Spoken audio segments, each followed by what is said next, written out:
can you believe my soccer team's going to Italy? You are so lucky. Yeah, but I gotta figure out what to bring.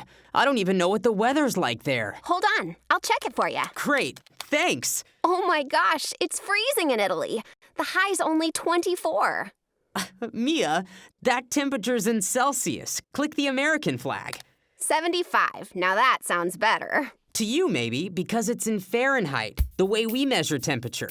But Celsius is how temperature's measured in Italy. How can we measure things differently? Turns out that there have been lots of measurement systems. For example, ancient Egyptians used their bodies to measure things. No way! Yep, they measured with cubits, the length of the arm from your elbow to the tip of your finger. Handy. Oh, and would you believe the English measured weights with stones and liquids by the pailful? But how could that work? People are all different sizes, and I bet they use different sized stones and pails. They did.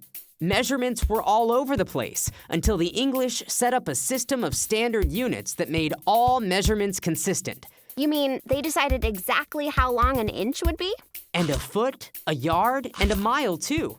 All of the units used to measure length. Did they set standards for weight, too? Yep. For weight, they used ounces, pounds, and tons. And for liquid capacity, they used fluid ounces, cups, pints, quarts, and gallons. Now that was a good idea. We still use these standards in the U.S. It's called the Customary system of measurement. Hey, we left out Fahrenheit for measuring temperature. Good catch. Why does Italy use different measurements? Well, these days there are two major systems of measurement. The customary system in the U.S., Burma, and Liberia, and the metric system in the rest of the world. I know about the metric system. We use it in science class. Scientists everywhere use the metric system because it's simpler and more organized. How? There are only a few basic units: meters for length, grams for weight, and liters for capacity. Oh, and Celsius for temperature. Everything's divided into units of 10, kilometers and hectometers, centigrams, milligrams, and... I get it. Deciliters, centiliters. Metric is easy to work with because it's in units of 10. Much easier than changing inches into feet or yards, or pints and cups into quarts. Wow, sounds pretty good. But I think it'd be hard to learn a whole new system. I guess that's why we still use the customary system in the U.S. Now let's see if I've got it.